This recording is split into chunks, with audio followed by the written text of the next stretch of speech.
Good evening, everyone, and welcome to this combination of channels live stream from yours truly, Jackson Johnson, Jeffrey at All Talk Sports, and Willa D, where we are going over the recap of the round of 64 and the round of 32, and a little bit of preview of the Sweet 16, or as Jeffrey would say, or at least we try to. All right here on each of our channels. And let me tell you something, it's going to be a wild ride and a good time for a long time. All right here. Gentlemen, how y'all doing tonight? Doing good. Excited to Doing go over good. these games, man. Can't believe we're already down to 16. Oh Mm-hmm. man, like time flies by when you're having fun. Like For it's sure. like I mean, because like you're hearing about like Iowa being a bubble team, but then they're out making March Magic. We Mm-hmm. heard about chalk madness, but I mean, it's Kinda- kind of chalk. It's like Kinda. semi-chalk.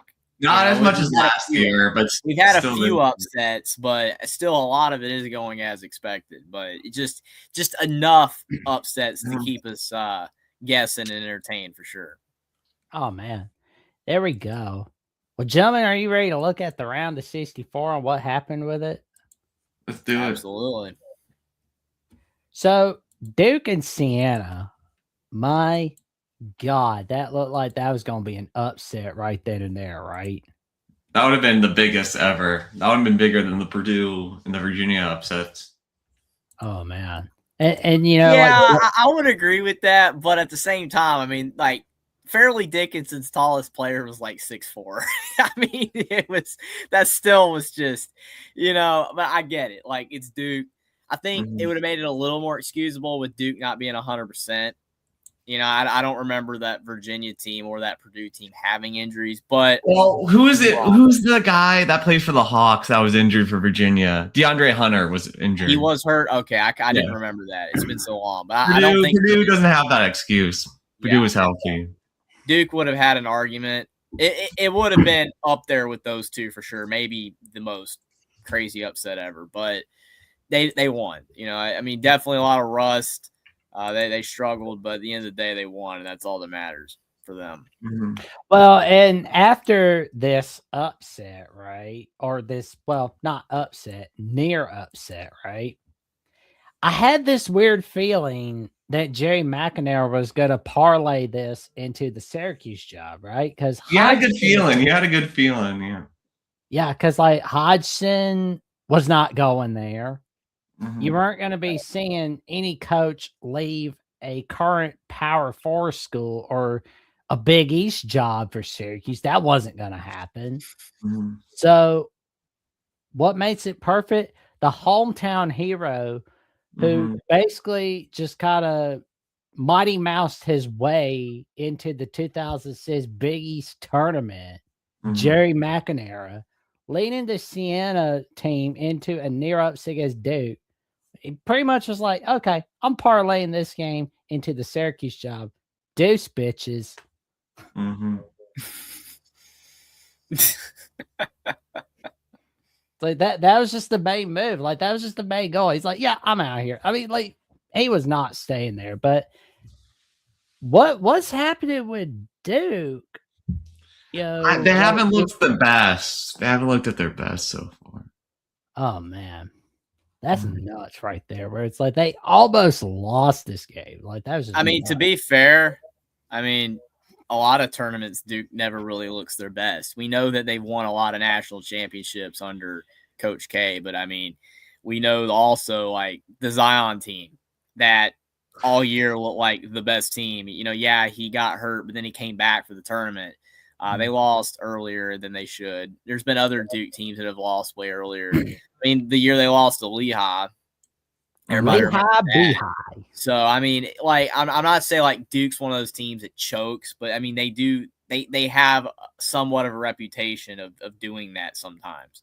Not as bad as other teams, but yeah, it definitely would have enhanced that if they had a lost here. But I mean, they've been advancing. They haven't been knocked off yet. So, overall it's been all right for Duke. But yeah, definitely not looking like the national championship contender that they were in the regular season. I'd say they can't get there, but they have not overall they have not looked man, yeah. as they were supposed to. Oh yeah. But Michigan, they were able to get it done against Howard. Close first half. Respect for the Bison for that. Close, but no cigar, Yeah. as Weird Al Yankovic says. Mm-hmm. I do think it's just the tendency sometimes of these teams to kind of take these teams for granted. I mean, you think you're just going to roll over them, and sometimes they punch back. I mean, Howard, they were struggling at the end of that UMBC game. They almost gave it away, and I was like, if they gave it away, that would have been tough for Howard. But they got it done. But I mean, kudos to them for not getting annihilated. I mean, they lost by 21, but they didn't lose by like what Prairie View did. So good job for Howard. Hey, so thanks for coming in, Caden. How about those Fighting Irish, Caden, going into Columbus and beating the Buckeyes? Hannah Hidalgo dropping it straight on your head. Yeah, his picks are not that good, man. Just pick against them. I'm telling you. Hey, Caden, yeah. He's like, Texas Tech's gonna whoop Alabama. Yeah, I don't know about that. I don't know about that, man. Well, he did. Well, I mean, it's like Georgia's go. Well, I don't think, because like he said, Georgia's gonna barbecue Alabama. He said he would never respect Indiana until they won a title. So it's over. There's nothing he can do now. It's over. Just had to show Caden who's boss. Just had, Oh yeah. Just Notre Dame's got to get revenge in football now. Yeah. What's up, Ballard Sports Media? Roll Tide, roll, good buddy. Glad to see you in the chat. He's got a great channel on the Ballard Sports channel. Y'all check it out. Get him over 2,000 subs. But also, speaking of showing someone who's boss, the Houston Cougars showed the Idaho They vandalized the Vandals. Oh man, they clawed them to death. Is what they did. Yeah, Idaho's got to get better in sports so that joke can't keep being used against them. They're always getting vandalized, man. They're a football team, they're a basketball team. Credit to them for making the tournament, but when you go out like that, it's not good. No, it's a bad look right there. But North Dakota State, I mean, if they were trying to make an audition to join the Mount West in all sports, not that great. was not a good way to go on about it. So, I mean, but Michigan State rocking and rolling once again in the first round against North Dakota State. And Illinois just smoked Pennsylvania like a chimney, especially by scoring 65 points in the second half. Yeah, I mean most of these games were definitely not that close, among the top seeds. There were a few like the Duke Siena, but you had a lot of the Prairie Views as well, and Penn wasn't competitive. North Dakota State really wasn't. I mean, they tried. I mean, like I said, that's why I'm saying semi-chalk. We had a few upsets, and we're still having a few upsets, but a lot of the big teams did win very comfortably too. Oh yeah, Gonzaga didn't look good in this game. Yeah, you're right though, because like you said yourself, they've not been looking good, and we will definitely get to that later tonight. That's why I didn't think Santa Clara was as trendy of a pick, and granted, they should have won. They should have won. That ending was. I can't wait to talk about. We'll get to it, but I'm not trying to get ahead. But I'm just saying that in general, I wasn't a big believer in the WCC. Like I watched the Gonzaga St. Mary's game that I did the stream on. That game sucked, like flat out. It was Jeffrey his flowers, man. Like he's been acing that about the West Coast Conference. Like he's telling us all in his nice way that this place is going straight to hell. At Gonzaga's league. Yeah, and again, like breaking news, if people haven't seen, Randy Bennett is gone. It kind of shows you the WCC is dead. It's a shame. The WCC is gone. Gonzaga killed it by leaving. Yeah, it's over. St. Mary's needed to follow, and since they didn't, Randy Bennett's gone. We'll definitely go over that. That is why realignment money is killing the sport, Jackson, right there. Yeah. Right there. It killed the West Coast Conference. They massacred our boys. The Pac-12. Our boys. No, they're massacring our boys. Now, see, 20 years from now, we're going to remember Gonzaga St. Mary's. We're going to remember how special it was, and they're not. I feel bad for the future, youth out there. Nebraska, we me and Austin, we talked about this game, and we were like, all right, they're Nebraska, there could be some jitters trying to get that first tournament win. They didn't let that happen. They smoked Troy. A lot of people, this was a trendy upset, and Nebraska wasn't having it. Mm-hmm. Yeah, I mean, they look way better because I was like, I for some reason thought this was gonna happen where it was like Troy could have a shot at upset Nebraska because like Nebraska's had that, they just kind of got in their own way in years past in the NCAA tourney, but this year they're gonna get in everybody's way with Fred Hoiberg. Like good grief, they're making magic all over the place, and it's the equivalent of Indiana football right now. Yeah. About as close as you can get. I know Ben McCollum, but I mean, literally, Nebraska, they hadn't won a tournament game. No. Ever. Indiana had never won anything at all, and they won a Rose Bowl and a title. Like this just feels like the basketball equivalent of Indiana football. I guess to me, this is the closest you're going to get. Oh yeah, no doubt. Because like Nebraska football is just sucking ass right now. Like Indiana basketball, like the Indiana and Nebraska are just the inverse. Like they're literally the same. Oh yeah, I mean, if Nebraska won a title in college basketball, then you can't get any more. Exactly. How crazy would that be? Yeah, I mean, Indiana football and Nebraska basketball winning titles while their historic counterparts are horrible. That's goofy, man. Broken. It would just be completely broken. Oh my God! The Cal train. Oh man, the Cal train just smacking Hawaii. I mean, Cal is laughing at Kentucky right now. He is laughing. Kentucky fans are losing it. Oh man, they're nuts. Wisconsin fans are losing it. Yep. I mean, think about it. I've never trusted Wisconsin again.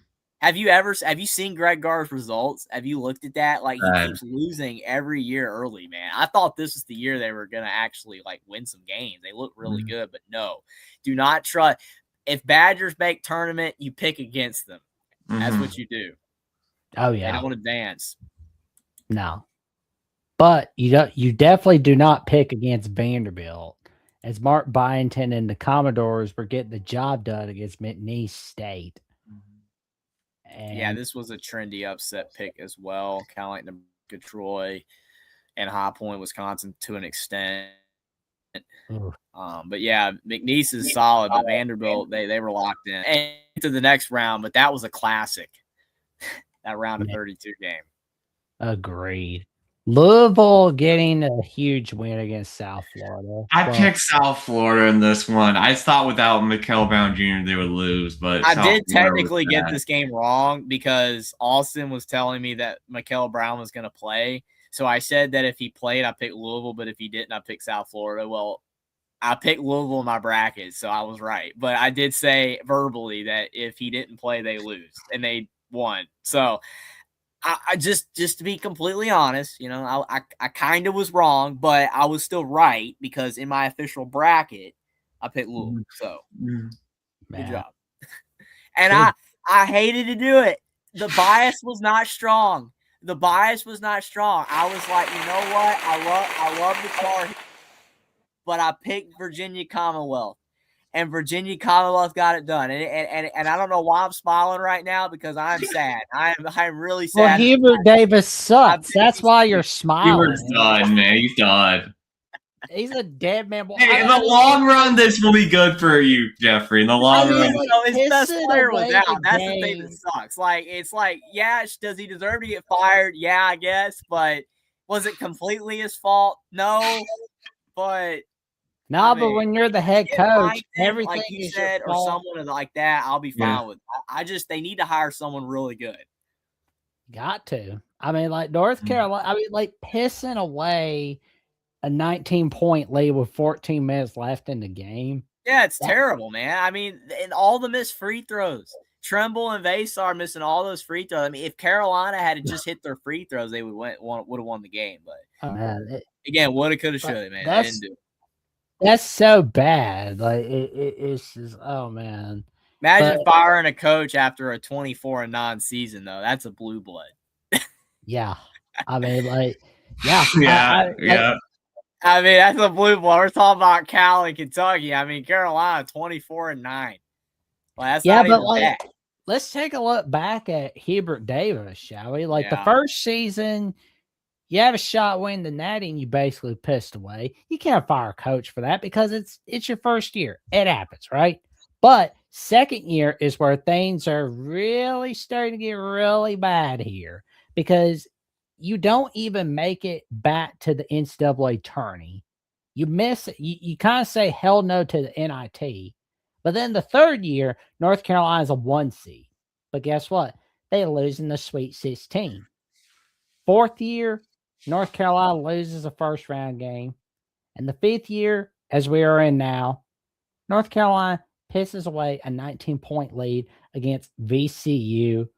And over the last few days, we've been hearing rumblings over whether we're going to see a vote of confidence or is he going to be fired? That's going to be the question about Hubert Davis. But, what's being overshadowed in all this and what no one's really talking about is Phil Martello Jr. Will, you've had some questions about VCU's head coach at first, but first, but then because the defense was bad at the beginning, but then in that Fordham game, they're able to fix the defense and the team really got going. So, and they extended him. So hopefully, if they really want Phil, they'll have to pay a big buyout to get him. And I think the players, they seem like they're going to stay. So hopefully they don't back out and transfer, but it was just great to finally see them win since I went there because they never won a tournament game when I was there. So it was very exciting to see. Yeah, 100%. My friends were all really excited. It was really exciting to come back and win that game.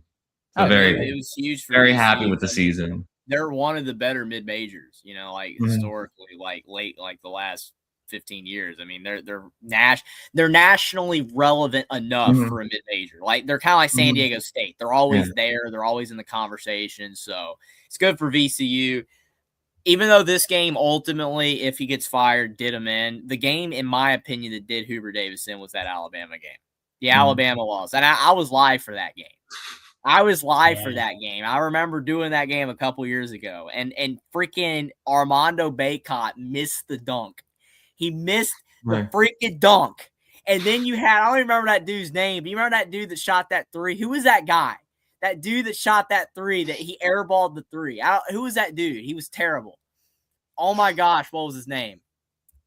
UNC Alabama. Oh my gosh, I'm sorry. You don't want to see. You don't want to see it. You don't want to see it.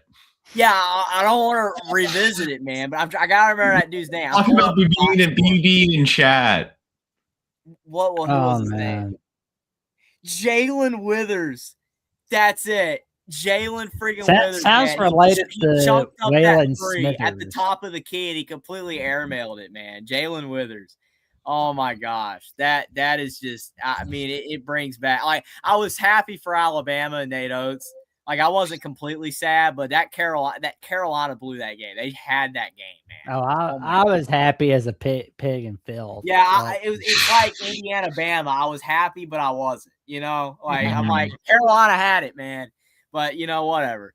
But we got Caden coming in with a $5 super chat. He says, "Roll Buckeyes, roll," and college football will be back and will dominate once again. The only part I agree with is that college football will be back. Yes, it will. Dude, the reason you're saying that is because Ohio State lost, dude. That's it. But do appreciate we'll get there. We will get there, Caden. Not so fast. But this was a bad pick. I shouldn't have picked BYU. That was a bad pick. Bad pick by me. I thought Texas/NC State would be bad enough, but yeah, the Texas Longhorns, they're another one of the first four teams that are going on a pretty good run. I mean, it's impressive by Sean Miller and co. It's a huge win against BYU. But, BYU has just been derailed by injuries this season. Well, the main thing that did them in was the fact that of the NIL they spent 95% of it on three players. That was the problem. I mean, one of them was hurt. They were so top heavy on their roster. It was just, they weren't a good team. You know what I mean? It's just, I don't know. Like, they were a good team. They were better than Texas when they just had Trey Johnson, or Indiana with just Jackson Davis. Like they had 3 good players, but like the rest of their team was bad. There was such a drop off. But yeah, and when Saunders went out, if Saunders hadn't got hurt, I think they could have been, Sweet 16, possibly. But yeah, that just ended it for them. This is another game I got wrong. I'm shocked it resulted this way. I thought St. Mary's would win. Buckyball is alive. Yep. Bucky Ball for the win. For 1 round. Yeah. TCU winning a tight one against this one stressed me out a bit. I picked TCU, but I thought at the end I was they were up by 15 and they almost pulled a Carolina. March 19th is like a bad day. It's like a Friday the 13th for Ohio State basketball. Every time they play on that date, they always lose. Case in point, they got upset by Oral Roberts on that day. I mean, you lost to a team named Oral. Toothpaste. Like, that's bad. Yeah, that's bad. It's not cold. But I mean, at least it does have to do with hygiene. Oh yeah, and like a close loss TCU. I mean, Pittsburgh has to be shaking their heads. Like, why? I mean, Davey was a TCU alum, so he went to help his alumni when they went to the Big 12. Yeah. I mean, they completely botched the getting Kevin Stalling. It's like that did not work. Oh man. And I gotta admit, March 19th, 2026 sounds like to me one of the most memorable nights of the Atlantic 10. And we'll get to that after we get done talking about St. Louis, Georgia. Like St. Louis. This game made me happy. Oh, I was grinning from ear to ear with this one. Oh man. St. Louis fans are worried that Josh Church is going to leave, even though he got extended too. They're more worried about him leaving. Oh yeah. Well, I don't think I have to worry about him there forever. I don't think he's going to pull a Mark Few, and make St. Louis a Gonzaga. I don't know. I don't think that will happen. But I mean, anything can happen in the world of college basketball. We'll wait and see. Yeah, things are definitely tilting toward the major teams by a lot, though. I mean, it's not. It depends on, like, is he happy? He already made the jump from Indiana State, which, I mean, again, St. Louis is much bigger. But, like, if he gets a big time job offer, would that be enough? Well, here's my advice for any coach that stays at the mid major and is truly happy there. Here's what you do: get 10% of your salary from that university and put it in some stocks. That way you can build on something like for 10 years from now. And that way it's like, boom, you don't have to leave to go anywhere.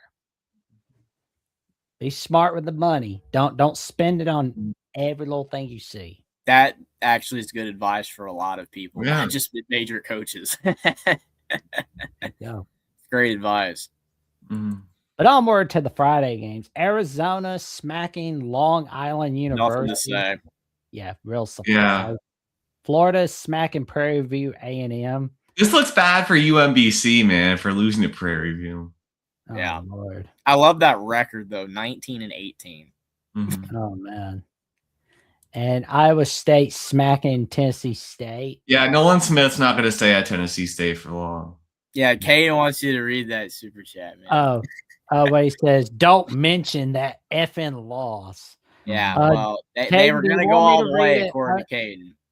Do you want me to read it uncensored, Caden? Because you know the cost. So I'll read it uncensored. But in the meantime, we will go with the rest of the round of 64 for a little bit.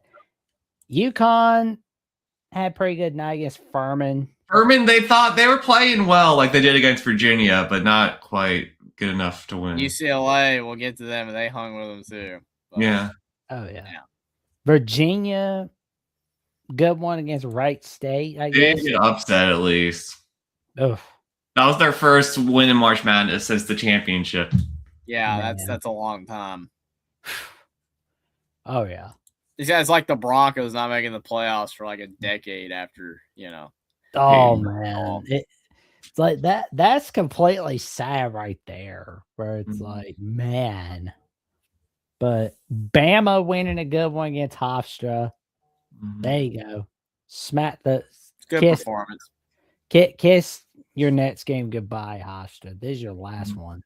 Bye, It's Hofstra. going back on the Long Island Railroad. Kansas was ugly. Mm-hmm. Man, complete mess. I can't believe some people thought Kansas was gonna go like to the Final Four. No, I know some people made that pick. It wasn't as crazy. A few people made BYU. I know Godfather, I think, said he had BYU going to the Final Four. I think Austin had going to the Final Four. I think Austin had Kansas too. I get more Kansas as Bill Self, but like Kansas just never looked good, man. Outside of Fog, they only look good at the Fog. Only on big That's not Mondays a good at Fog. what'd you say, Will? Only on big Mondays at Fog. Oh yeah. I mean, because like if That every Arizona game, I watched that Arizona game at Kansas this year in the Fog, and dude, again, I try not to talk about it a lot because people get mad. Every call was going Kansas' way in that game. Every call. I'm sorry, Arizona was way better than Kansas. Way better.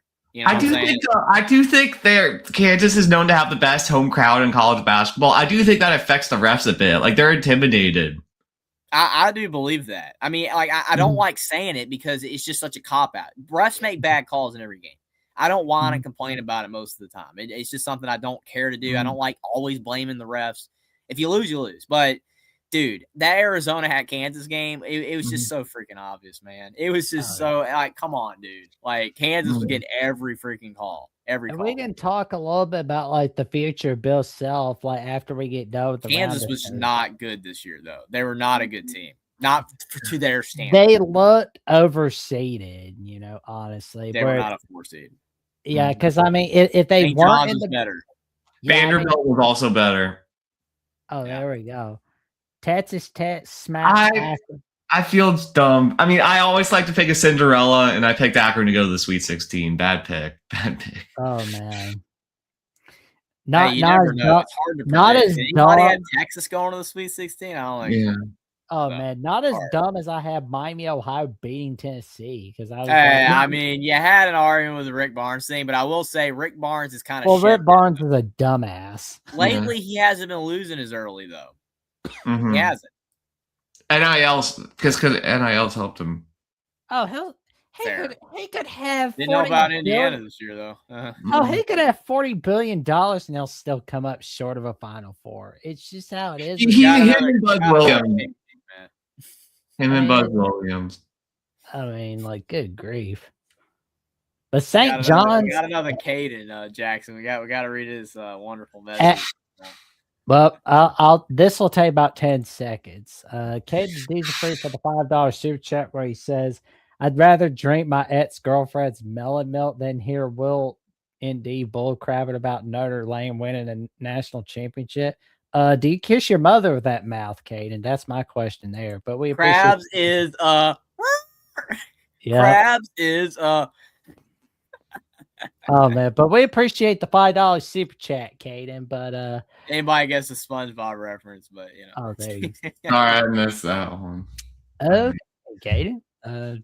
Did not need to know that. But anyway, yeah, he's obsessed with talking about that, man. It's insane. He's talking about the one he's claiming he's with now and his ex and all this other stuff. Yeah, whatever. Oh yeah, but anyway, you want to talk about that underseed that was like underseeded St. John's, in my opinion. Like, yes, not it's a 5 seed. I hate they barely beat Kansas though. They should have beat them by more. I mean, they still play like a 3 seed to me. I mean, it's like when I saw that they were a 5 seed, it's like did the committee get lazy or something and not watch enough? Two reasons. They did it because of the fact I think St. John's non-conference schedule was weak, and number 2 is because the Big East was weak. The Big East didn't have any good teams, so they underseeded them all.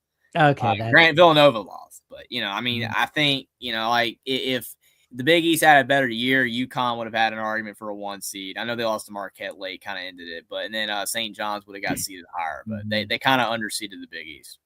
True. What do you think? I mean, I thought St. John should have been seeded higher than 5 as well. 4 at least. Yeah. 4. But Well, we already covered. Yeah, go away, Tennessee. But Kentucky. Oh my gosh. They called Yeah. Herb said that call a timeout. Now that's a timeout. That is a timeout. Just like Kirby. All right, but you can debate the little Kirby crap. but this is a Oh my timeout. God. Sendak is just losing it. All right, that was a timeout, and dude, like I feel bad for the guy because I mean I feel like if they were able to set their D and all that, I don't think Kentucky's gonna make that shot. Man. But it is what it is. Like I've rationalized it in my head. You know, it's a win-win here because think about it. If Santa Clara wins this game, they'd have got smoked in the next one. And number two, Kentucky winning this game, Mark Pope's job is secure longer. So it's kind of a win-win, man. It's kind of a win-win. Oh man, like that was a phenomenal buzzer beater. But I mean, dude, if Mark Pope did lose this game though, he'd be roasting right now.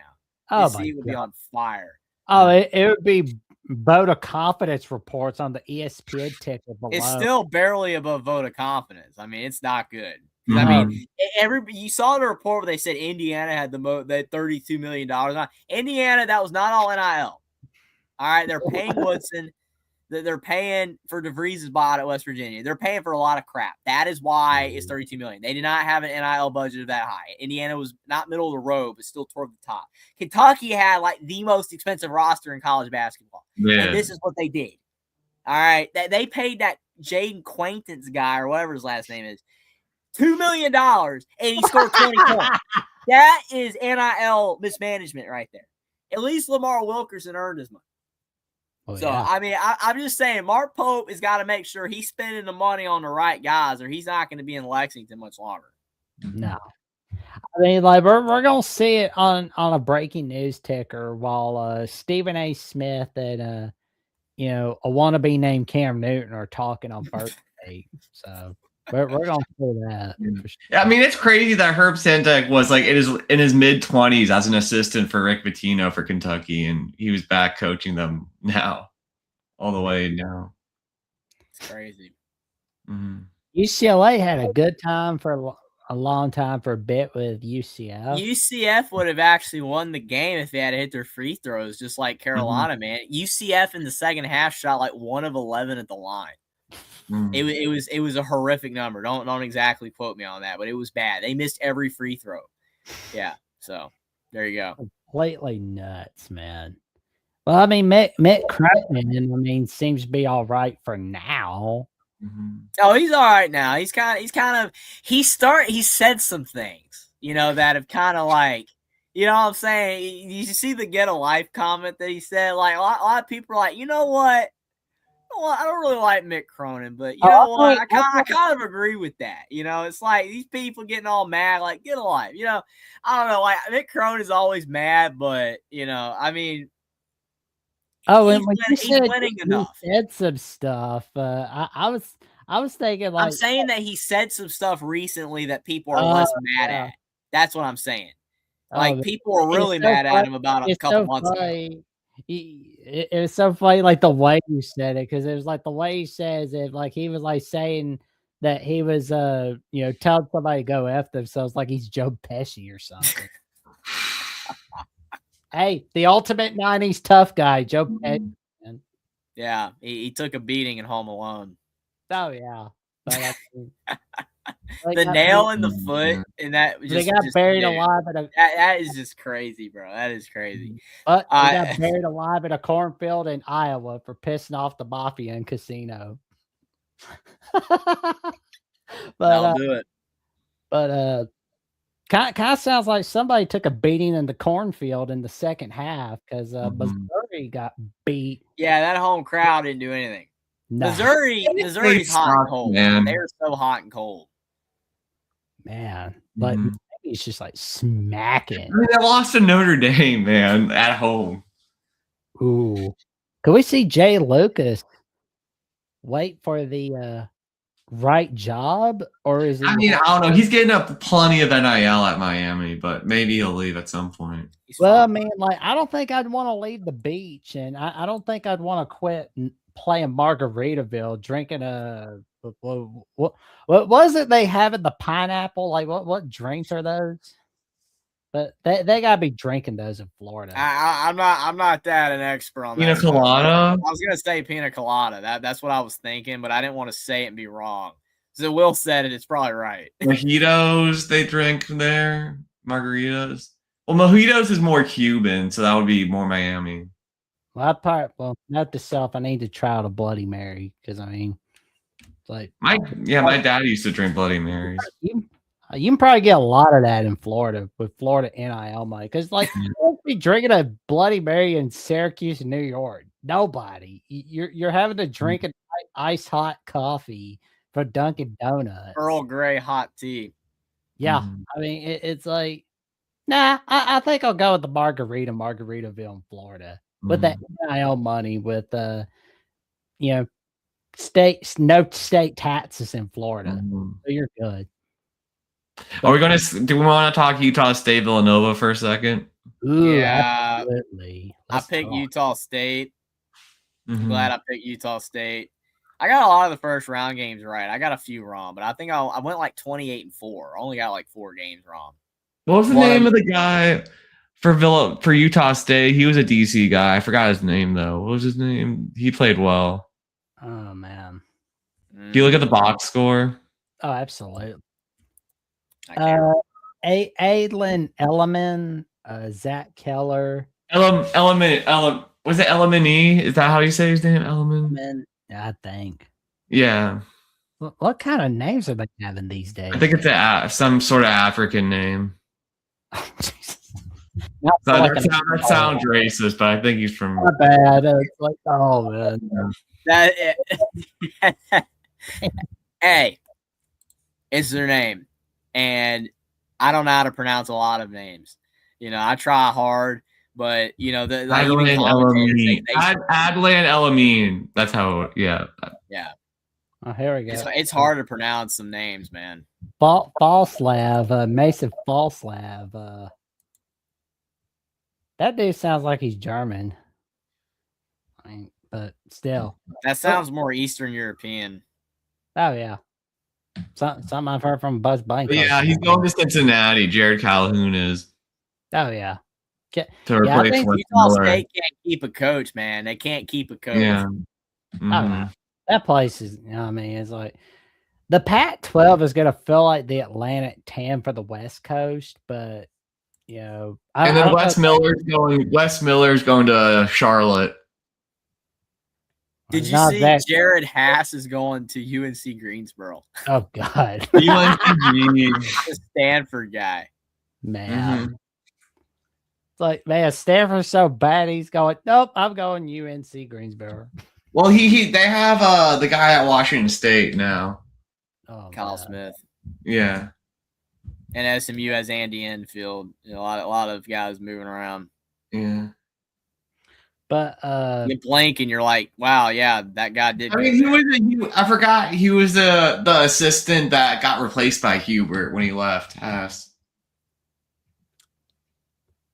Oh man. He was at Carolina as an assistant and then went to Stanford.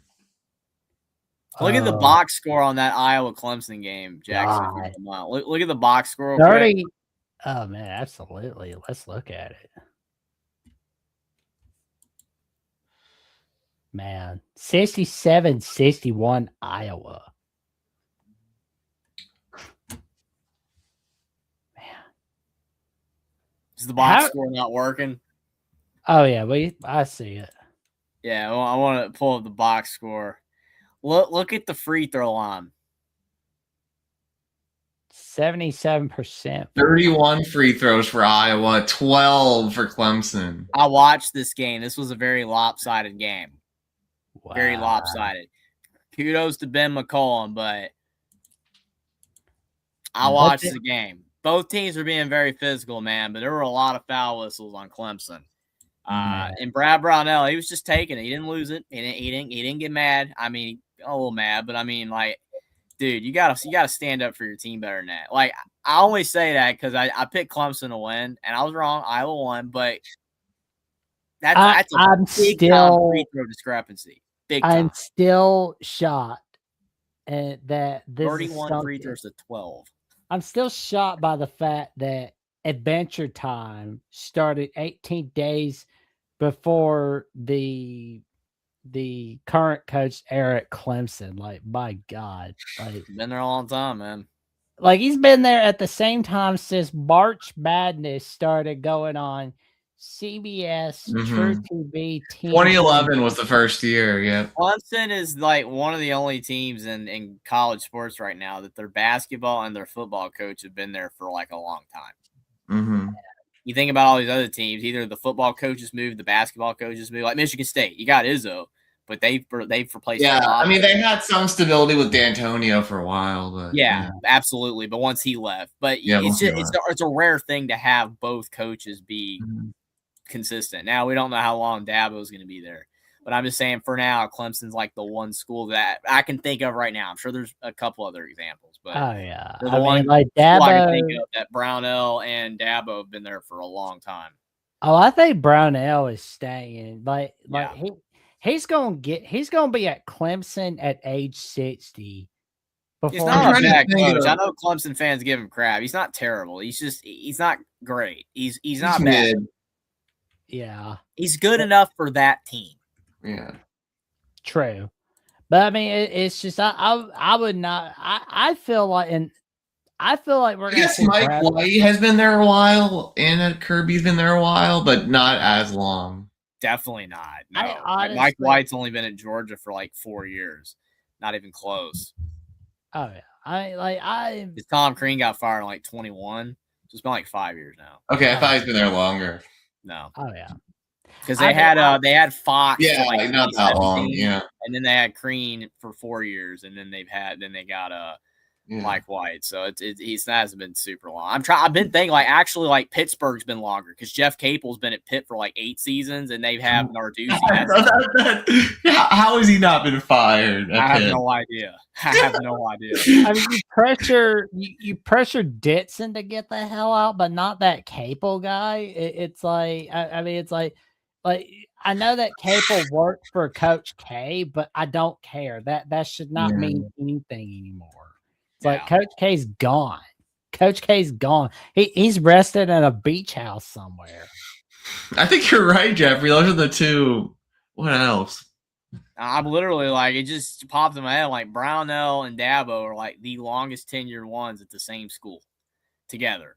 I mean, you I had mean, McCaffrey at Iowa with Yeah, Ferentz, but yeah, McCaffrey and Ferentz. yeah. I mean, there's really like nobody.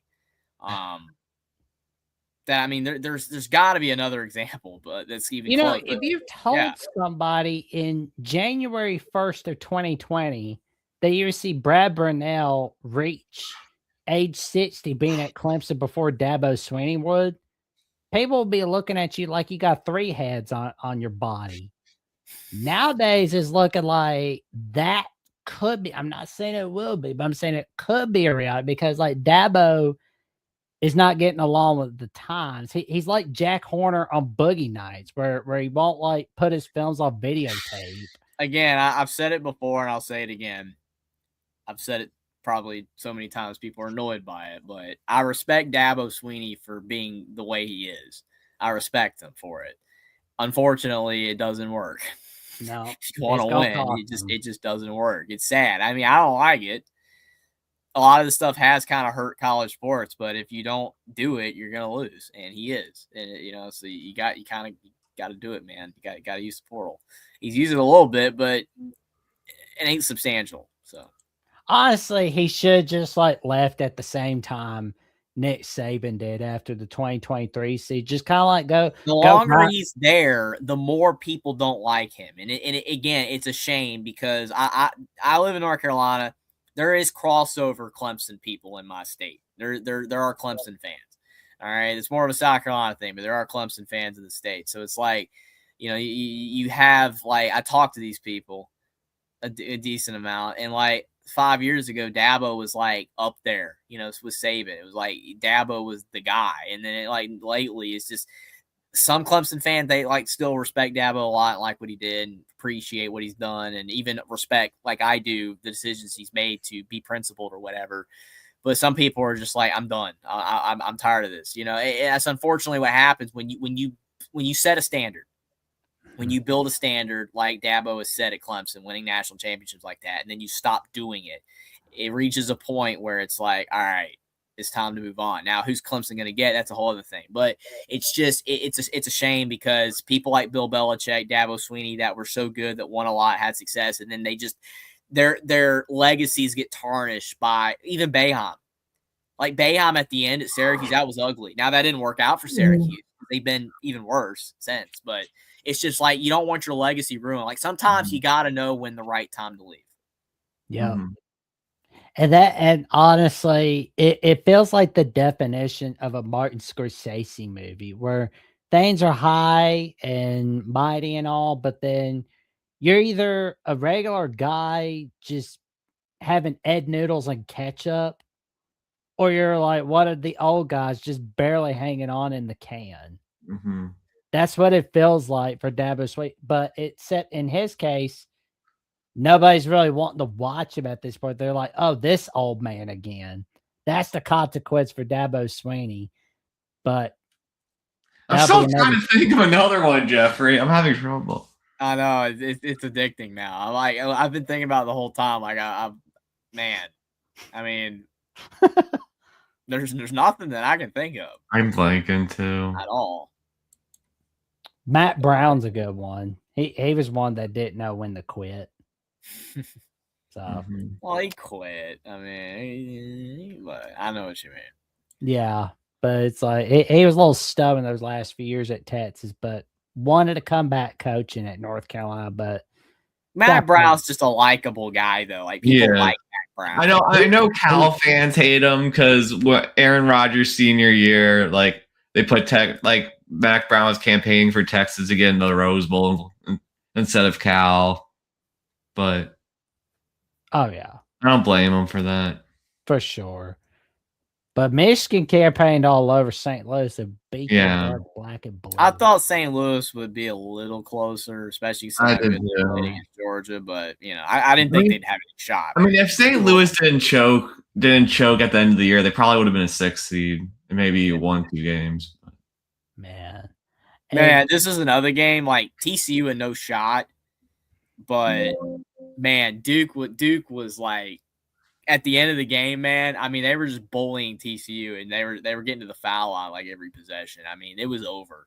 Like there was at one point it was like a 6-point game, and then Cameron Boozer was just like, "I'm done." Like, and then he just started like him and his brother, and they kept going. They kept getting fouled, man. Like they were just bullying TCU.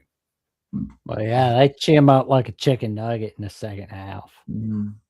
But I didn't watch a second of this game. Honestly, this is kind of a local rival. This is kind of a local rivalry because like A&M's halfway between Austin and Houston, so there's a lot of A&M fans in Houston. So I'm sure the Cougar Kelvin Sampson loved to take it to him. Oh, there you go. I didn't see a single second of this game. Well, maybe you saw a little bit of Louisville, Michigan State. Yes, I did. Yeah, Louisville tried. Like the entire game, they were in striking distance, but they just could never like get ahead. Michigan State kind of kept them at arm's length the entire game. Nah, because like Michigan State had a good time for a long time with the Cardinals. Gonzaga, man, they were horrible. You know what Gonzaga's weakness was? The backcourt. Their backcourt was not strong. About Gonzaga where they're like, okay, this team is looking like garbage. I did have them going to the Sweet 16. At least I thought they'd make the Sweet 16 because I didn't think didn't think that they would lose to BYU or a Texas. I thought they would make it further. But yeah, I still wasn't a high believer in them. I mean, they didn't have a good backcourt. Ty Grant Foster was average. Some of their other guys were just I mean, they didn't have like a Suggs. They didn't have a go-to. Guard, man. Even a Nimhart. They didn't have that, so. Agreed. But Illinois had a look at the foul. Look at the free throw discrepancy in this game, though. Like, obviously, we were never going to win this game. But look at this, guys. Ooh. Free throws. 6. Jesus. 17-6. Yeah. That's that Duke TCU game was heavily in favor of Duke, though. The worst one was Iowa Clemson. Iowa Clemson was ridiculous. I mean, like I said, I hate bringing Illinois. They've beaten 2 double-digit seeds, so they haven't accomplished anything yet. Yeah, well, this is why I said, you remember, what did I say at the beginning before March Madness? This is the year that Brad Under the Sweet 16 because he had a very favorable bracket to do so. Even if it was Carolina was weak. Illinois, they needed to make the Sweet 16. Now, whatever they do now is them meeting expectations. They had to get to this point. Now, Brad Underwood and Bielema, they might be combined. They might be the third because they've been there. Like Bielema's been there a decent bit. Steve, are you talking about the free throw line? Because I mean, if you're talking about the free throw line, we try not to bring it up, man. But it's like some of these games are just heavily tilted. Like VCU looked disastrous against Illinois. Like, I mean, their front court is just so much better than ours. Like, we have good guards, but their front court is just so much better. I want to see if Carolina would have gotten beat too to the Final Four. Yeah. Because they've not been able to break through, but if they not since 2005. But this is why this is the year they needed to at least get to the 8. I mean, like they have a very favorable bracket. Oh yeah. I mean, they're not going to have an easy time against Houston. We'll preview that. But they needed to get to the Sweet 16. Yeah. True. Game of the tournament so far, Vanderbilt. Tyler Tanner. I would hate to be Tyler Tanner. That dude's three. Yeah. I mean, it was in. It was in, man. Like it was halfway. He thought it was in. You saw his face. They showed his face. Like he was like, and then it rimmed out. Yeah. Everyone, the Nebraska fans, completely just erupted, and they took over that building. Nebraska fans were all over that building. And then Vanderbilt fans, the ones that were there, just heartbroken. It's a tough game, man. That's the sad thing about March when you're on the wrong end of it. But, man, what a classic this was. This was a great game. Now, I didn't hear about this, Dave, but in 2024, BCU and St. Louis had a fan brawl at the Enterprise Center in St. Louis. And then 2025 in Chaffetz Arena, they had a player brawl between the BCU and St. Louis players. So now that doesn't surprise me that much that St. Louis fans had another fight. You remember Michigan and Wisconsin though with Juwan Howard, man? Like I watched that the other day because there was a post. It was like 4 years ago today, Juwan Howard. It was like, man, I was just like, okay. I mean, that was insane, dude. Oh God, like a fan brawl. Oh my God. Oh man, like I keep laughing at the one where the Steelers fans were brawling with each other. Yeah, like, I think that was like in 2018 or something. Mm-hmm. Oh my God!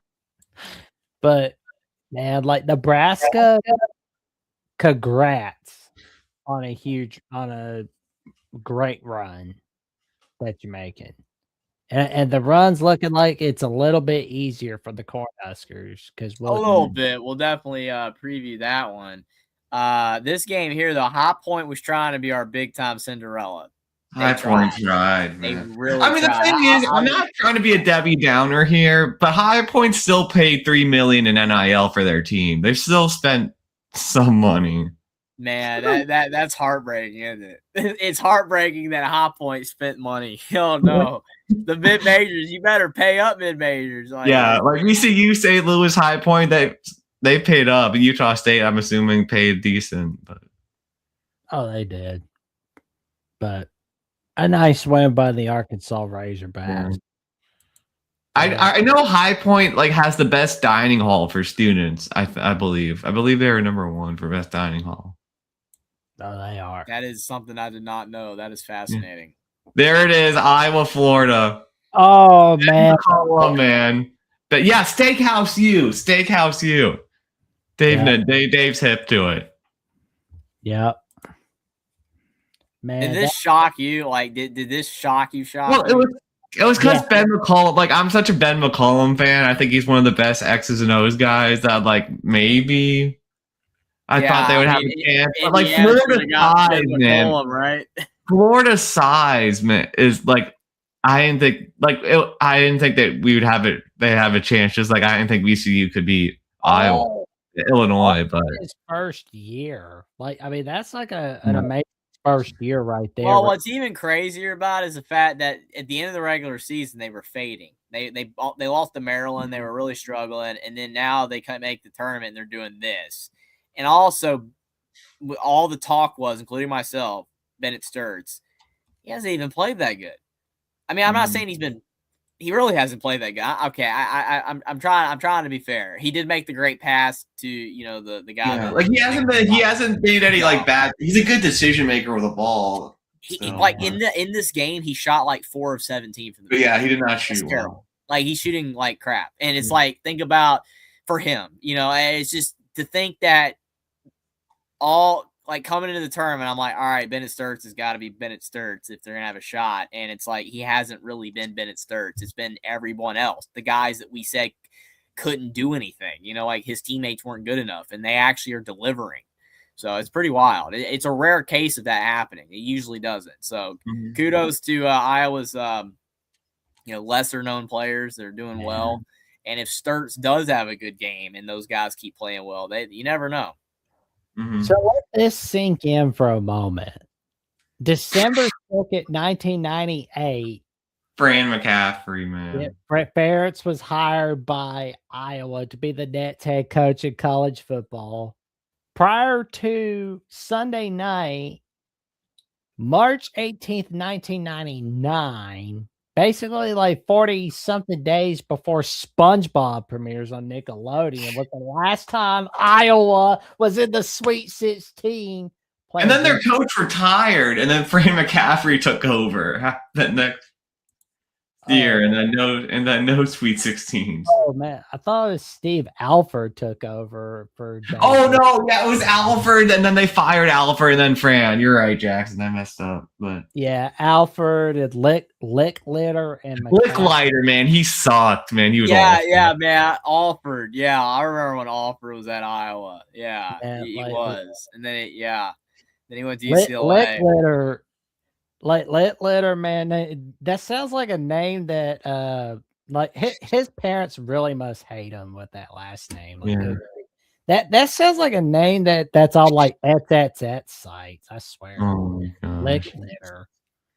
Like that's gotta be bad. Like, man, but nice win by the Iowa Hawkeyes over the defending champion Florida Gators. Like, oh man. I gotta say that I'm gonna be. I know BB is not gonna like me for this. Todd Golden for me is getting as hateable as Dan Hurley.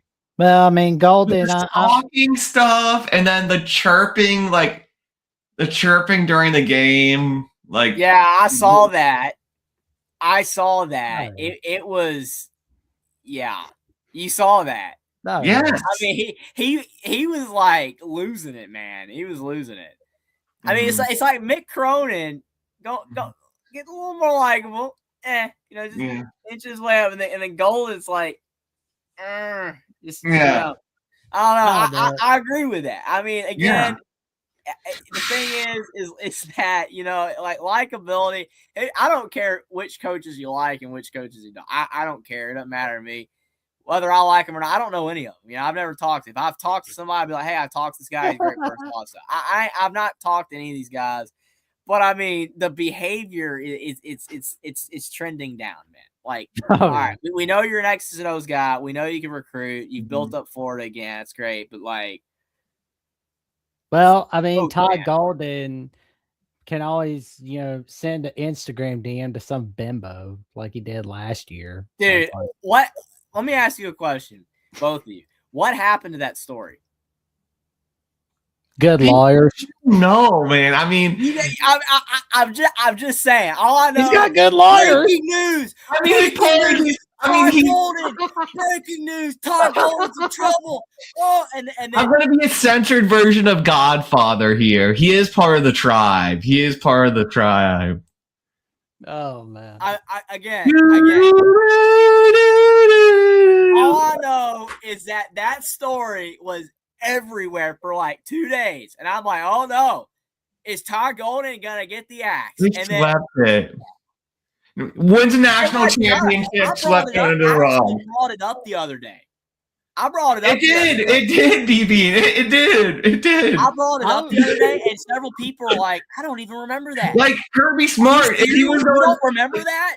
Like if Kirby Smart was going 8-4, like the driving incidents, they would. Kelvin Sampson did less.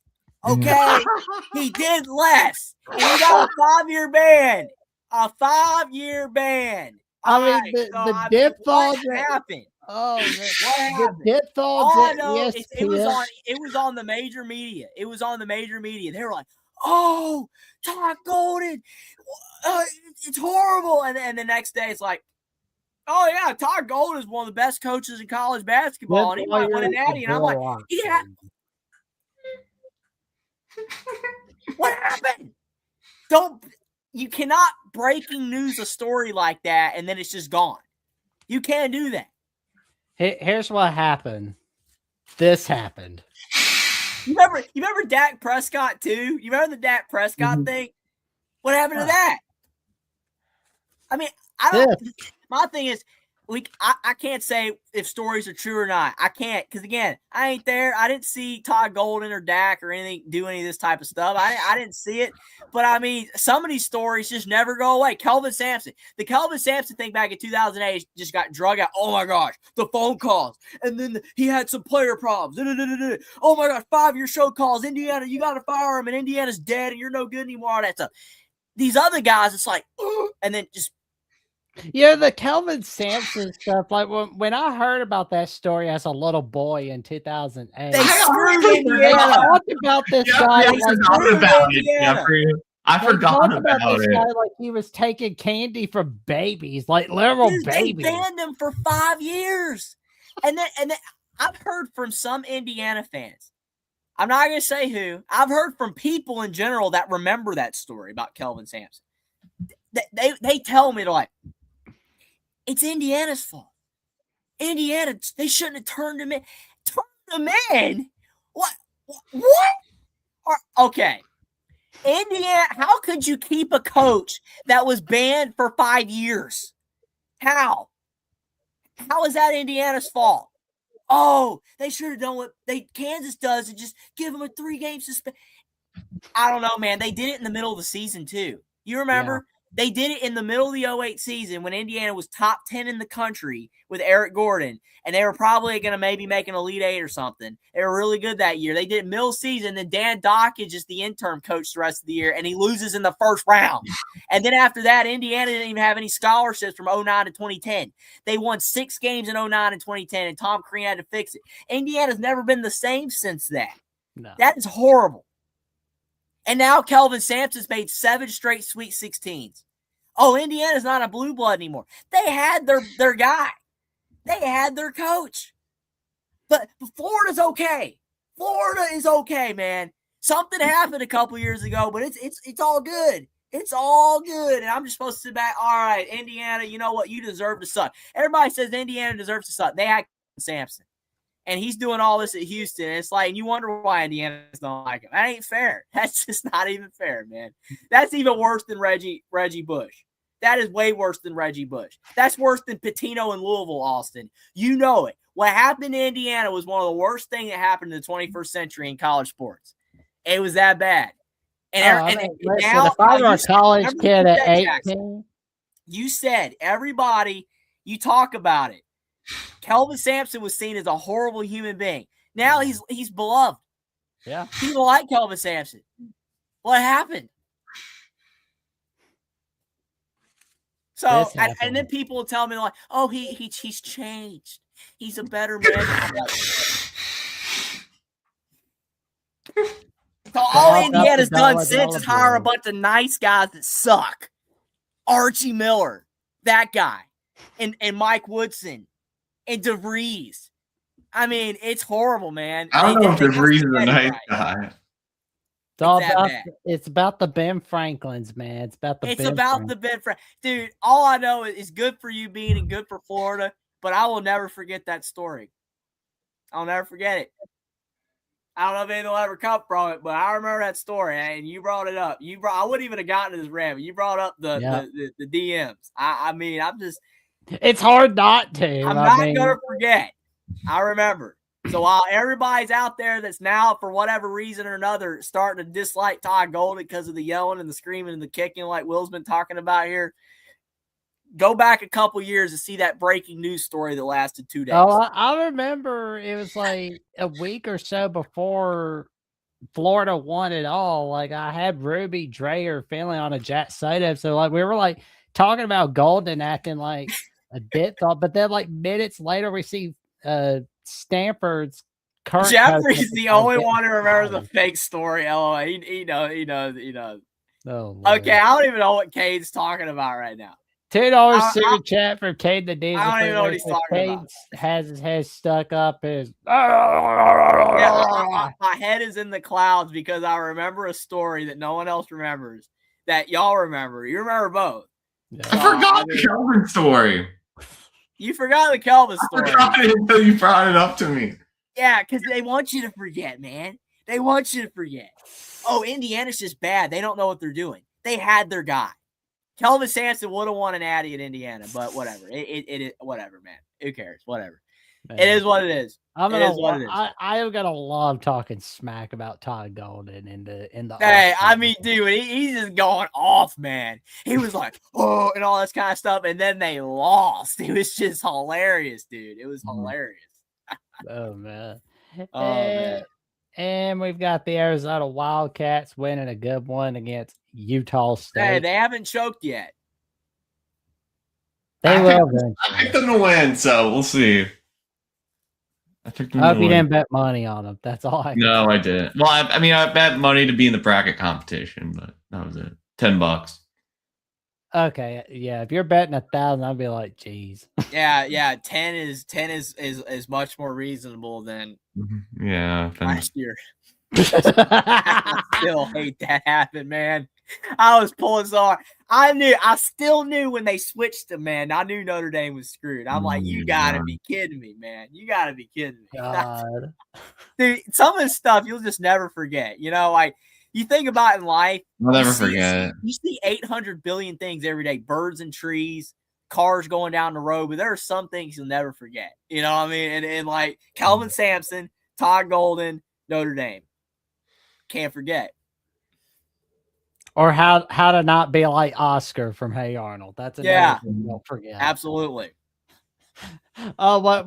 Oh man! But Purdue basically said, "You keep the money to Miami." Yeah, Miami had a shot, but it's whatever. Oh yeah. Purdue, good job. Renew. Did you see Renew in the concessions line? That was hilarious, dude. He was after the game. He was in the concessions line, like getting a hot dog or something. Oh my god! People were like, he was not serious. Oh man. Okay, Kentucky hung around and then didn't. Pope's seat will be hot. Like I think he would be fired if the Santa Clara game didn't go his way. His seat will still be hot because of how bad they fell apart in the second half. And according to a lot of sources, they spent more NIL than anybody. I don't know if you can confirm that because NIL numbers. You're right, Jeffrey. I believe you're right. They spent more than any other team to do that. 22-14. I mean, I know there were some injuries and whatever, but. And we got UCLA, UConn. Man, UConn. Oh, Bill Murray's there to see his kid. Yeah. Yeah, for those who don't know about like Bill Murray, of course he's a top-notch actor, but this guy is a sports fanatic. By the way, like some Bill Murray movies are hilarious. Like they're insane. Like Groundhog Day. I mean, he was in Space Jam. Yeah, freaking Ghostbusters. Watch Assist by Bill Murray. Like so many good movies, man. Oh man, and I forget the one where he was like the guy driving a psychiatrist nuts. Oh yeah, the Richard Dreyfuss movie. What was that movie called? What about Bob? What about Bob, man? Dude, that movie is great. That movie is great. Well, everybody remembers Richard Dreyfuss from Jaws, man, but like that was great, man. Oh my gosh. Oh man. So he literally, like, Bill Murray's character starts out insane, and then by the end it's Dreyfuss's. Like this psychiatrist becomes psychiatric. Man, it's a great movie. Bill Murray movies are awesome, dude. Oh man, Stripes, that's a classic one right there. But absolutely. But you know, anybody that really knows Bill Murray knows that he's like a huge Chicago sports fan. Like he's been featured at College Game Day on October 19th, 2013, where game day was in sight for Clemson, Florida State. He's there, seen here in this film, seen his son Luke Murray, who's an assistant coach at UConn, making that magic. And you know, he's a Chicago Cubs fan, a Bears fan, Bulls fan. Matter of fact, he was a guest commentator for the Cubs in 1987 when Harry Carey was recovering from his stroke at the time. Hello, everyone. It's Harry Carey. Oh man, Harry Carey, man. Cubs win. Cubs win. Cubs win. Oh man, at the bottom of the ninth, the Chicago Cubs. Oh, Got man. another super chat, Caden or Jackson. We got another super chat from Caden. I know. Well, yeah. We don't need to read it out. We don't need to read it out.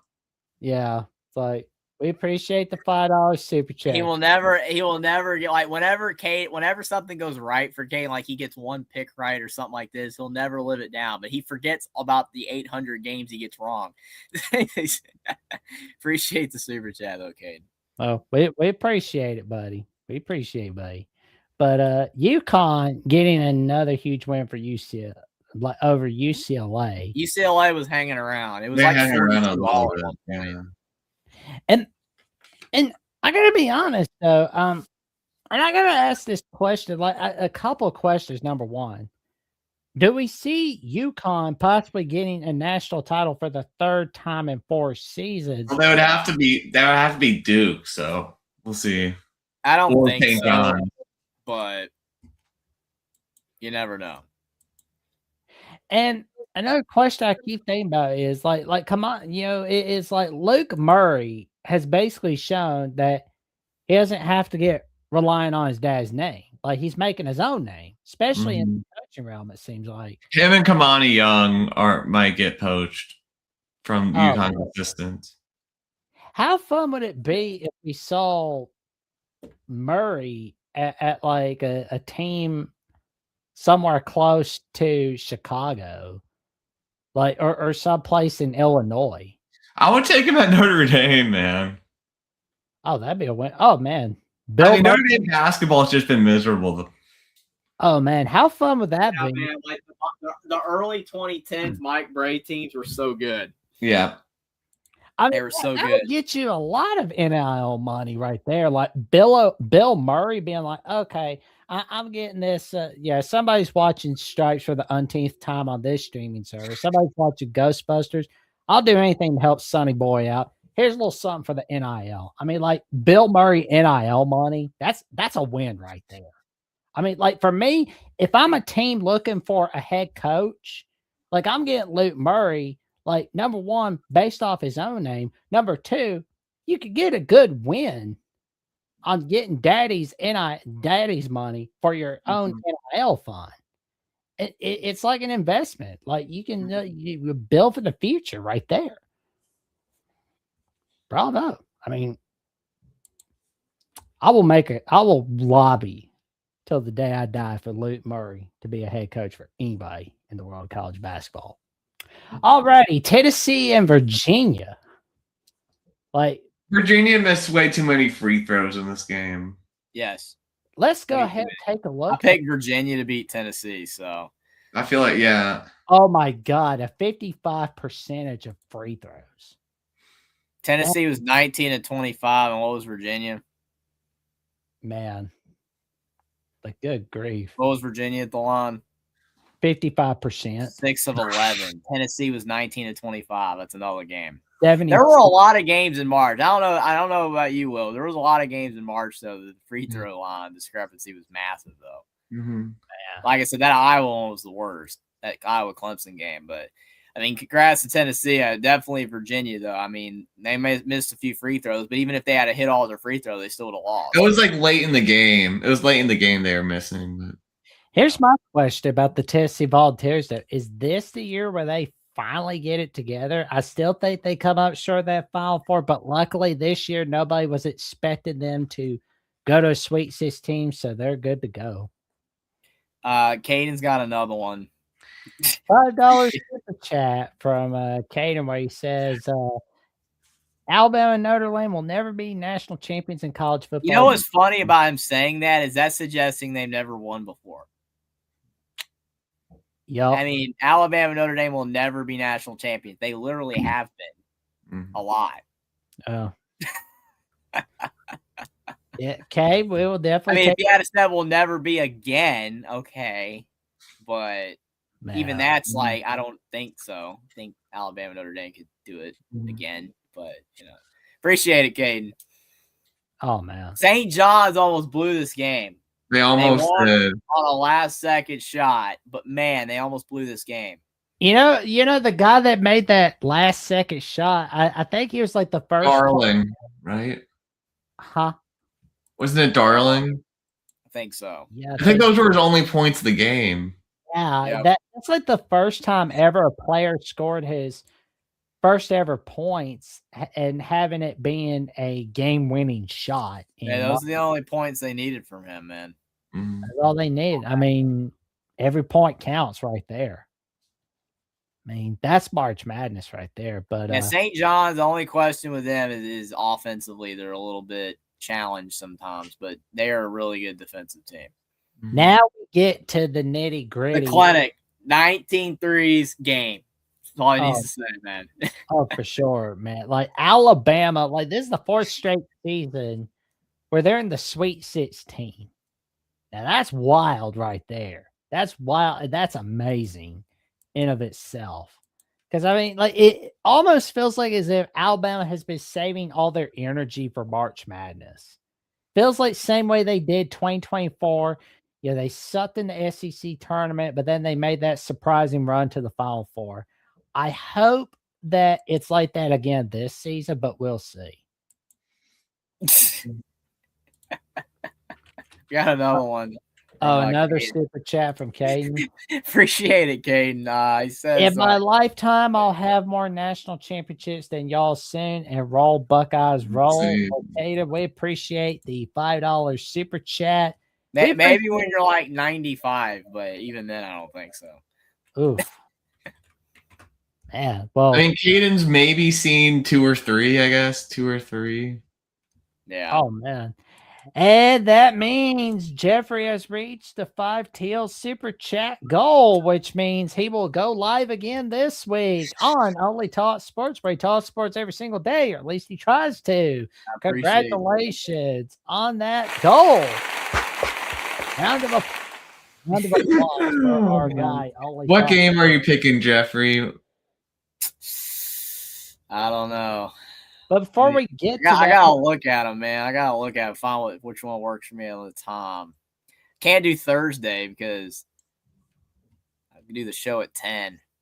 Maybe the late game on Friday. We'll see. Oh, that'll be good. That'll be good. But St. John's, with their win over Kansas, they made their first Sweet 16 appearance since 1999. Once again, days before the premiere of SpongeBob. Ron Artest, man. Ron Artest or Meta World Peace was their star. Believe by Cher was the #1 song at that time. And look at this. Rick Pitino was coaching the Celtics at that time. Yeah. And I believe this is like the 4th time that Pitino has gotten his team. Providence, Kentucky, Louisville, and now St. John's. Yeah. All I know about 1999 when it comes to music, it was the era of post-grunge, new metal, and teen pop music. Like boy bands and stuff. That is all I know about 1999. Oh, you people, can't you see how your love's affecting your reality? That's just amazing, man. Like, holy Toledo. It's crazy that 1999 is almost 30 years ago, though. Oh, man. Eminem's first album was released. Oh, my God. May I have your attention, please? Will the real Slim Shady please stand up? I repeat, will the real Slim Shady please stand up? We're going to have a problem here. Oh, man. But now we got another super chat from Caden the Diesel. We can't even get to our pick. Appreciate the super chats, Caden. I'll see 6 more national championships, and it'll be sweet. Roll, Buckeyes, roll. We appreciate the super chat from you, Caden. And and this final top we'll get to before we get to our Sweet 16 picks. Then we'll get to a couple topics afterwards. But just want to ask y'all, because like Bill Self, I've been hearing he's had like some heart issues here and there the last few years, right? And he was talking about the Prescott, like he generally looked like he didn't know what the future was holding for him. It's like not anything bad, He's but not just that old though. yeah, but I mean, it's like how long do we think he's gonna be at Kansas? I don't know. Because it just feels like to me. I don't think it's going to be long. Yeah. And I think we'll have a coaching opening soon, like in the next. I'll give like over under of like 3. I'll go under on that. Because I feel like he goes 2 years. Maybe I don't know. Maybe he retires. We'll see. I mean, that's what it feels like to me. But I thought he would. I would say 5, but that's a guess. Yeah, that's for sure. I mean, because when I was hearing about like heart issues and all that stuff, I hate that. It sucks. Yeah, when he was undergoing like that stuff last summer, that's kind of giving me some questions, honestly. But we won't have questions about this. We'll know who we're picking as winners. This would be so Purdue to lose to Texas. Oh my God! Oh, it would. Typical Purdue, but also, well, I mean, I won't say typical Sean Miller because like this year's not the year for it. But if it's like Texas is a 1 seed or a 2 seed, then okay. Like nobody was expecting the Texas Longhorns to make a run this far. I don't know what to do because I picked Gonzaga to beat Purdue in my bracket. I picked Purdue to beat Gonzaga, so I'll pick Purdue. So I don't know. So I've got leeway. I've got leeway because I picked Gonzaga to beat Purdue. Man, I don't know, man. Can Texas really pull the UCLA and VCU? Can they really do that and go all the way to the Final Four? Man. Can we poll the audience? Can we poll the audience for Texas Purdue? Like Jackson's conflicted. Because I mean, it's like you're going to get squirted away on this. Honestly, it feels like. I mean, honestly, you kind of know what I'd prefer to happen. I know you want Texas. I mean, you kind of. But I mean, I'm not gonna let it blind me. I don't know who to pick though, for real. I mean, I could see it, but I mean, Purdue did beat. I mean, is Miami better than Texas? No. Well, yeah. No, Miami would beat Texas, I think, but yeah. But it's like I'll go Texas 71, Purdue 72. 78-72 Purdue. I'll go Purdue. I almost pulled it. Texas in a 75-72 victory over Purdue. I almost did it, man, but Iowa and Nebraska split. They split their regular season. The home team won each game. Now I had this game being Florida Vanderbilt. So yeah, I also did. So I had Florida Vanderbilt. So I could go either way here. I mean, the fact Nebraska is only favored by 1.5, that's low. Now, regular season, what happened? I can't remember. Iowa won at home. Nebraska won at home. Okay, that's not helpful. And the Nebraska won theirs in overtime.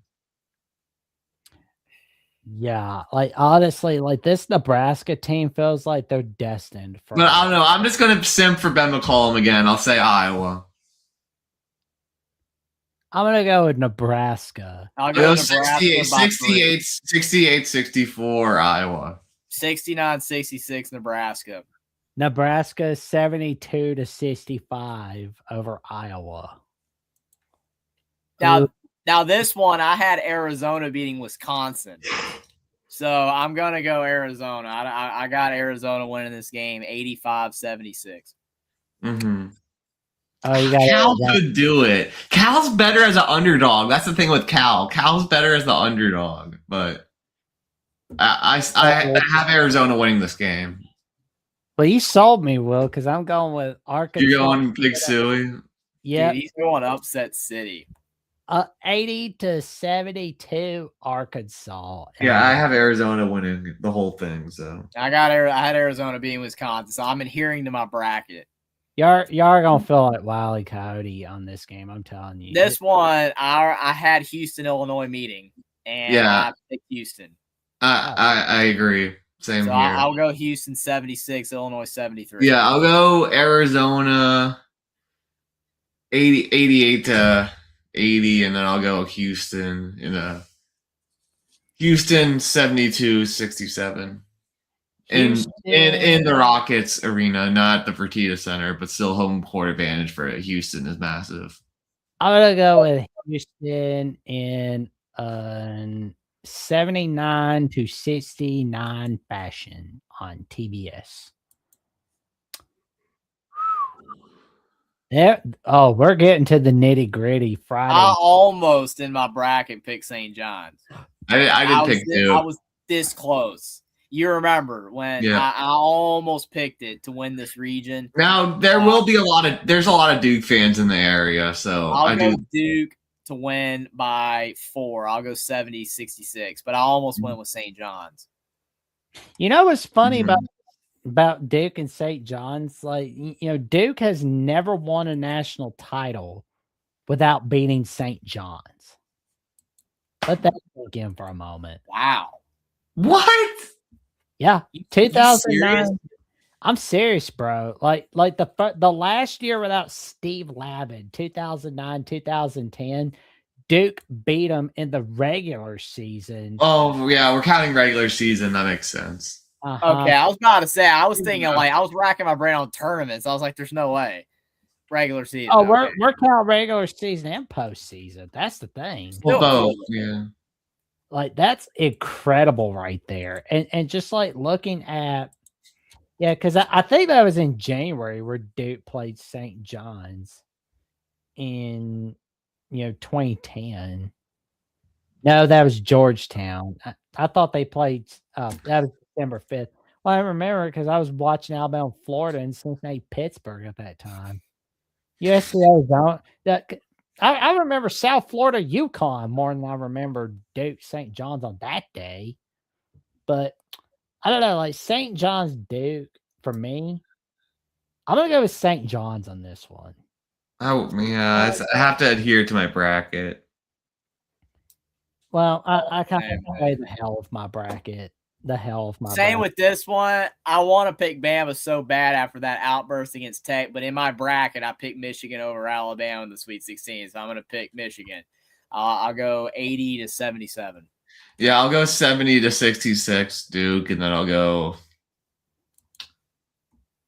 Man, yeah, but I'll go 84-68. I think Michigan pulls away. I hate it. I don't want it to happen. I want Bama to win. I don't think Bama can be hot from 2 games in a row. We'll see. You never know what Nate does, though. Mm-hmm. I feel like Michigan wins 82-71, but I at the same time I could see Bama to pull off an upset. But I got St. John's winning in a 77-75 fashion over Duke. I'm shocked how many of these games I actually have the correct teams matching up. Like I literally had Michigan State, UConn facing each other. I had Michigan, Bama. I had the Illinois Houston game. I had Duke, St. John's. Like I had a lot of these right. Mm-hmm. I got a few of them wrong. Like Iowa, Nebraska was completely wrong. But something like this one, I had it be in Virginia, Iowa State. Yeah, I had Virginia, Iowa State. Iowa State winning. So yeah, and I'll pull out a little fact after we get to these games. But like Michigan, UConn on CBS, that's got to be a battle right there. In my bracket, I'll let y'all pick first. Who did I even pick in this game? I know who I picked in my bracket. I'm gonna go with UConn. See if I have it on my phone. I'm assuming I picked UConn, but I don't know for sure. UConn's gonna chew up Michigan State. Although it's gonna be like a 77-70 victory for the Huskies.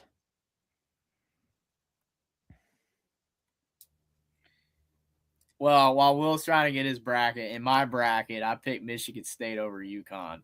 I picked UConn. So I got Michigan State. I'll go 76-70. I'm ranked 11th in this pool. That's pretty good. Oh, there you go. Yeah, I only just did a singular bracket. I didn't even join a pool. I probably would be fairly high if I did, because I mean I'm not doing too bad, but I just did a bracket myself. Note to self: we need to do like brackets where we're just pulling like $10 each, and just kind of like whoever wins the bracket next. I did pick Michigan State. Wow. Yeah, I did too. Mm-hmm. Me and Will thought alike a lot on these, man. Yeah. I'm going UConn on this one. Mm-hmm. UConn for the win. Mm-hmm. But the last game of the Sweet 16, Tennessee, Iowa State. I have Iowa State beating Virginia, so I'll have Iowa State beating Tennessee. I'll go Iowa State 81-67. Oh, I think Iowa State 77. I'll go 77-75 Iowa State. Oh, man. I'm going to go Iowa State in a 74-68 fashion. But I would love. Gentlemen, do we want to do Elite Eight picks?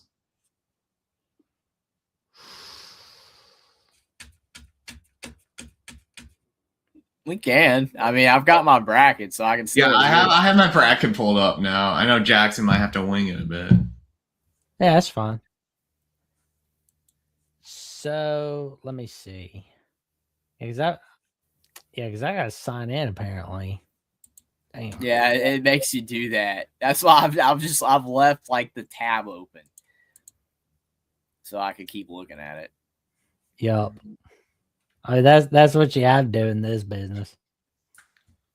But let me see. So yeah, I've got UConn winning it all. I had Michigan winning it all in my bracket. And I had Arizona. I had Arkansas play Gonzaga, but I've got Arkansas winning the West. Oh, wow. I got Bama winning the Midwest. I have Duke winning the East, Houston winning the South. I have Arizona winning the West and Michigan winning the Midwest. Yeah, that's literally what I did. I picked Houston. Oh, you did? Duke, Michigan, Arizona. That's literally what I picked. Yeah. I have Florida winning. It's dead the same. I told you, me and Will literally picked the same. It's crazy. And I picked Duke to beat Houston and then Arizona to beat Michigan. And I picked Duke to beat Houston and I picked Michigan to beat Arizona. So it's like, it's pretty dead. It's dead accurate almost. I mean, obviously, if some of the teams lose, when we get to that point, I'll remake picks. But for now, all these teams are still alive. So I'm going to keep picking them. So what are the rules for this pool? Because I might win. I don't know. Yeah. I'm just looking at my first bracket. The second bracket, I'm apparently on fire. Mm-hmm. So I got like Houston and St. John's playing one another, and I got like Virginia and Arkansas playing one another, and I got St. John's, Arkansas playing in my second bracket for the Natty. Mm-hmm. I must have planned for something like this. So, okay, I need to create 25-second chance brackets. That way I win something. Mm-hmm. It's like buying 30 scratchers, 30 scratch offs. Like, then you're good to go. BB, that's not nice. Oh, yeah. Man. Oh, man. But, yeah. So, I mean, like, so the fact that we've got from St. John's and Duke, so 1991, the first time Duke beat St. John's, where Duke won it all 91, they played St. John's in the Elite Eight. Beat them 78-70, 61, 78-61, of course. The 92 season was on December 5th of 1992, the last year of the Lou Carnesa era. Carneseca. Carneseca era. 91-81. And then we go to 2001. And what do we have here? Duke played St. John's on February 18th of 2001, and Duke won 91-59. Duke feels like a Big East school sometimes, though. Right? You know what I mean? Yeah. Yep. And oh man, I knew they played St. John's In somewhere 2010. Yeah. January 30th of 2011. St. John's beat them. So what are everybody's Elite Eight picks like in your brackets? What did you guys do? Oh, I have Duke over Michigan State, Houston over Florida, Arizona over Purdue, and Michigan over Iowa State. All right, mine. I had. Okay, so that's Final Four. Okay, so I had Duke over Michigan State. I had Arizona over Gonzaga. Michigan over Iowa State, and Houston over Florida. So that's the only difference is that I had Purdue and you had Gonzaga. I mean, it's dead on. So what are we going to pick based off what's actually there? Mm-hmm. What are we doing? So I'm going Arizona over Purdue, Michigan over Iowa State. Yeah, so I'm picking Michigan Houston over Iowa, and then Duke I would go Houston over Nebraska. Mm-hmm. I would go Michigan over anybody. Iowa State, presumably. I would go Arizona over whoever. You pick Purdue. Purdue, I guess. I'd pick Arizona over Purdue. And then I would pick, I guess, Duke over Michigan State because that's what I had. So there you go. That's fine. So for me, I'm going to go with the winner of Connecticut St. John's versus Houston. And then it's going to be Arkansas, Michigan playing one another. I basically have whoever winning between St. John's and UConn winning it all because that's between the two, I think, are the national champions. I lean towards UConn, honestly. I feel like I feel like there's a case to be starting to make for Hurley to be in the Hall of Fame already. Or not yet. We're not there yet. Is Dan Hurley more unlikable than John Calipari already? You know, like Calipari is decades of it, but Dan Hurley, man, he's built that reputation up fast. Mm-hmm. Man. How could a Hoosier ever pick a Boiler? That's funny. That is funny. I mean, Billy Donovan might go to Carolina too. That's another one. Billy Donovan might leave the Bulls and go to Carolina. Oh, okay. So the season where Duke won it all 2015, which was their last natty, they played St. John's on January 25th, and that was on Fox, and they won 77-68. So all the times where Duke's won it all, they've had St. John's in their way. So if they beat St. John's, here comes another natty, I guess. Mm-hmm. But I want to talk a little bit about Randy Bennett for a sec. Randy Bennett, man, it's sad. Yeah, I mean, like, honestly, it's a huge win for Arizona State and a win for the Big 12. But it's humongous for Arizona State. As I stated in a reply, WCC's dead, man. Mm-hmm. It's a dead conference walking, it feels like you said. Because it's not good for St. Mary's. I mean, it's good for Santa Clara. That's about it. Yeah, but overall, the league is now weak. The league is weak.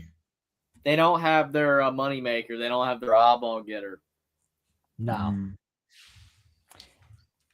Yeah, it's just like complete crap now. Like I see like Chris Carpman, who's from 247 Sports at the Sun Devil source, where he says, for those who would say Randy Bennett is too old, this year's Sweet 16 includes Rick Pitino, Rick Barnes, Tom Izzo, Kelvin Sampson, and John Calipari. Too old? No. And he said they suggested in 2006, after Rob Evans was fired, that Arizona State should go and get Randy Bennett, but they got Herb Sendek, and that did not work out for Arizona State. But it seems like it's working out for Santa Clara so far, but it worked out this year. How far does it work out for Santa Clara? We'll wait and see. But the West Coast Conference, it's basically dead. Like, no, it's dead. I mean, they have one good team. Are they? Is Vegas going to pull out of hosting the championship? You think? Oh, that'll be the first to go right there. Mm-hmm. I like how they pulled Madison Square Garden from the NIT, and the NIT's dead. Mm-hmm. That's what I mean, the NIT's better to watch because like the mid majors care more, so it's more better to watch. But it's still sad though. Yeah, it's sad that the bigger teams don't care. No, it just hasn't affected them yet. But by the time it does affect them, it'll be too late. I mean, they even pay them in the crown, and they don't even want to play in it. Mm-hmm. Yeah.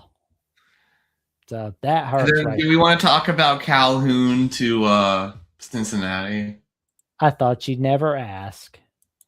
Because like I said earlier, Utah State can't keep a coach. They can't. No, they cannot. That's my comment right there. Yep. Oh, there you go. You commenting on 3. Nice. Mm-hmm. So it's like that. That's a win for Cincinnati. And that kind of shows me right there. Like, they got sick of the Wes Miller era. They like what they saw from Calhoun at Utah State. And it shows they're serious about getting back into the NCAA tourney. Mm-hmm. Now the question remains, what's going to happen with Scott Satterfield? Because it feels like, to me, the pressure is on Satterfield to have a better year than a 7-win season in college football in the 2026. Scoresby anymore, though, man. I don't think that's going to matter to them. I know, but it's like, I'm just saying he's basically done for, you would think. I mean, I don't see them having a better year. I don't know what their over-under is for next year, but. Well, we can go ahead and look on FanDuel, because I think it's like over under 5.5. Honestly. Yeah, it's not good. Yeah. So how is he going to get 7 wins when he's not even projected to get 6? I mean, yeah, you can overperform like Cignetti did, but Satterfield ain't Cignetti. I mean, as I've said on Locked On West Virginia with Mountaineer Paul, I believe that Cincinnati's going to get curb stomped by Dave Walensky. Look at Dave Walensky's comment. With Bob Huggins coach Cincinnati. Oh man, I'm not surprised. Well, I mean, he was drunk most of the time, so there you go. Well, Georgia football is the lowest graduation rate among the Power 5 or Power. Oh, that's a mess down there now. 42% I saw in a post this year. Terrible. The next one was like 70%. Why am I not surprised? I ain't surprised at all, man. The only thing missing is a police video of a Georgia player going on a DUI run and getting arrested by the cops. Yeah. I want to see a police chase so bad. One of the funniest posts I've ever seen, man, was there was like this 12-year-old or whatever. Don't quote me on it. There was a post. It was like this 12-year-old boy who stole a car and he was speeding in it or something. I don't even know how his foot got the pedal, but I guess he's old enough. But someone said Kirby Smart's already on that guy. He's already recruiting. I was like, dude, come on, man. Oh man, I saw a video the other day from like 10 some years ago where there's like a kid and his brother steal a car. They're like, "Don't tell her mom, don't tell her mom." I'm thinking to myself that's another future recruit of Kirby Smart right there. It's like that, I swear he loves he likes them young. He likes those young carjackers. So he likes them all. So it's like, I will pay your bail if you will commit to Georgia. But I'm not even in high school. Done. If you could speed and drive recklessly and catch a football, you're good to go. Oh man. But the first one better be there. Like catching football comes second. Yep. Run like you stole something. Oh man, we're going.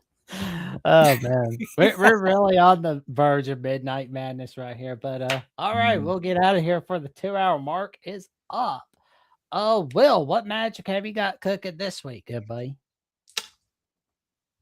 I mean, I got a lot of family stuff going on, but I'll try to do more streams soon. Maybe some World Cup ones, but I don't know if you guys would want to partake. But I could ride solo, do World Cup picks. We'll make Sounds sure to cool. tell everybody to check it out, ladies and gentlemen. Mhm.